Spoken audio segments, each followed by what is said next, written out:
বিশ্বের ইতিহাসে ষষ্ঠ বৃহত্তম ভূমিকম্পের সাক্ষী হয়েছে রাশিয়া। হিসেব অনুযায়ী বুধবার ৮.৮ মাত্রার শক্তিশালী ভূমিকম্প পুরো প্রশান্ত মহাসাগরীয় অঞ্চলকে নাড়িয়ে দিয়েছে।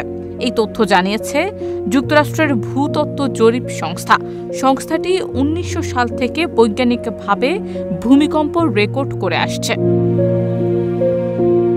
ভূমিকম্পটি আঘাত হানে রাশিয়ার পূর্বাঞ্চলের কামচাটকা উপদ্বীপে, যার উৎপত্তি স্থল ছিল পেত্রোপাভলোভস্ক ও কামচাটস্কি শহর থেকে ১১৯ কিলোমিটার দক্ষিণ পূর্বে, ভূপৃষ্ঠের ১৯.৩ কিলোমিটার গভীরে। এরপর ৬.৯ ও ৬.৩ মাত্রার দুটি আফটার শক হয়। সিল্কোর সিল্ক অ্যান্ড শাইন, যাতে আছে আর্গান অয়েল ও ওট প্রোটিনের গুডনেস, যা আপনার চুলকে রাখে হেলদি অ্যান্ড শাইনিং। ইউএসজিএস জানিয়েছে মাত্রা ও ধ্বংসের ভিত্তিতে এটি ইতিহাসের অন্যতম শক্তিশালী ভূমিকম্প।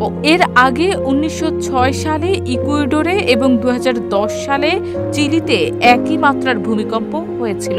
ইউনিভার্সিটি অফ হাওয়াইয়ের সহকারী অধ্যাপক ডক্টর হেলেন জেনিস জেউইস্কিও এই তথ্যের সত্যতা নিশ্চিত করেছেন। তিনি বলেন, ১৯৬০ সালে চিলির বিওভিও অঞ্চলে হওয়া ৯.৫ মাত্রার ভূমিকম্প এখন পর্যন্ত সবচেয়ে ভয়াবহ।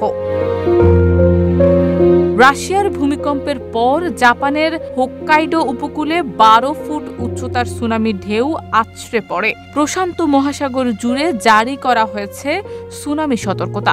Japan, Philippines, Indonesia, Peru, Ecuador, Chile, Solomon দ্বীপপুঞ্জ, চীন ও যুক্তরাষ্ট্রের হাওয়াই ও লস অ্যাঞ্জেলস সহ বেশ কয়েকটি অঞ্চলে সতর্কতা বহাল রয়েছে। জাপানের আবহাওয়া বিভাগ সতর্ক করে জানিয়েছে, আগামী ২৪ ঘণ্টা ধরে সাগরে সুনামি পরিস্থিতি বিরাজ করতে পারে। এদিকে যুক্তরাষ্ট্রের প্রেসিডেন্ট ডোনাল্ড ট্রাম্প ট্রুথ সোশ্যালে এক বার্তায় সবাইকে সতর্ক ও নিরাপদ থাকতে আহ্বান জানিয়েছেন। শারমিন নিশু, ঢাকা পোস্ট।